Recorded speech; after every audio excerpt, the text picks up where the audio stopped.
Full swing. Local police agencies have been touting their efforts to try to stop retail theft and keep shoppers safe. Still, there is a growing number of people who survive off of stealing from stores year-round. And thanks in part to a law that California voters approved back in 2014, thieves can now count on barely serving any time before they're back on the streets to steal again. KRON 4's Philippe Gigal takes a deep dive into one such thief's lengthy criminal history. It's a story you'll see only on KRON 4.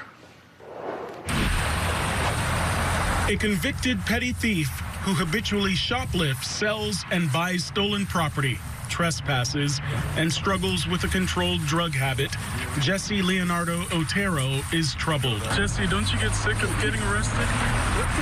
His lengthy criminal record details a transient comfortable with repeatedly stealing from familiar victims, small businesses, big box stores, whatever is convenient. And when we caught up with him recently in Pleasant Hill, it was just hours after he was released from the Martinez detention facility on misdemeanor charges, only to return to the Crossroads shopping center in Pleasant Hill, where he has committed numerous crimes over the years, and happened to ride a bike up to the parking lot where police were conducting an undercover retail theft suppression operation. They took Otero, who had an outstanding arrest warrant, into custody, a familiar pattern for the 44-year-old man who online records show has been arrested more than 90 times and counting. Since we started knowing who he was, we would call him out by name and say, Jesse, you're not allowed to be here. How much stuff did he get away with?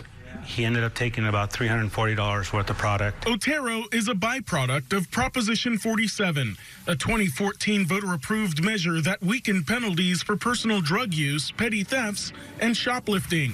What were once felonies have now been reclassified as misdemeanors or less.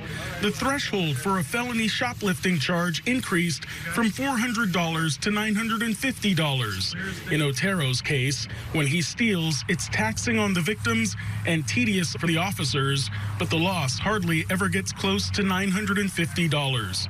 So as Corporal Jacob Williams with the Pleasant Hill Police Department says, he basically gets away with it.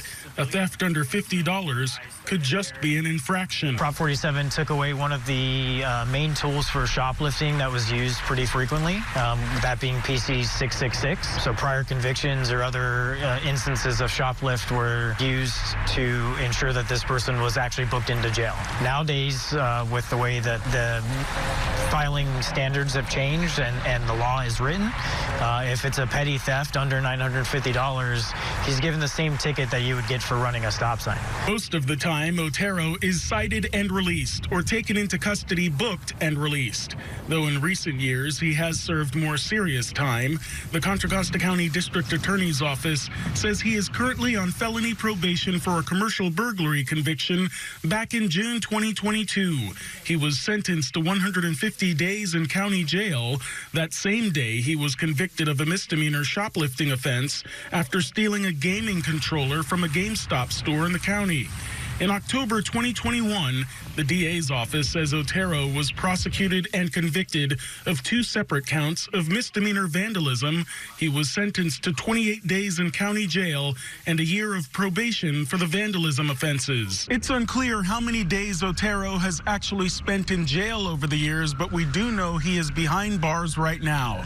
He declined our jailhouse interview request. Prosecutors can consolidate repeated crimes essentially at their discretion, a move made when certain offenders show no signs of slowing down.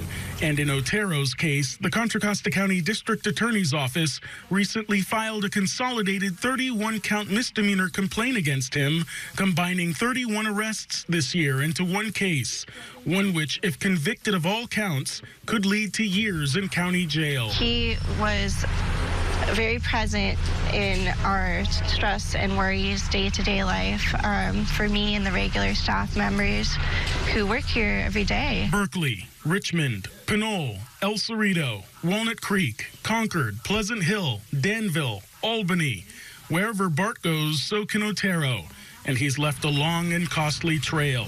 A mostly women-run toy store in Albany, Five Little Monkeys, has had to report an Otero theft more than 20 times over the years, says manager Daisy Ernst.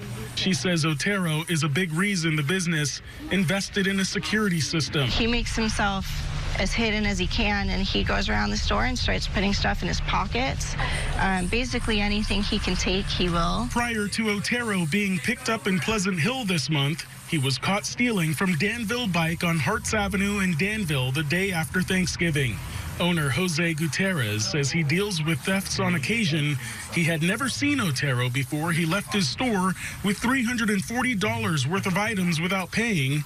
Gutierrez had no clue about the extent of Otero's relationship with law enforcement. It doesn't matter where you steal $10 or $100, but all this stuff adds up. By the end of the year, you have a big loss of people that take things.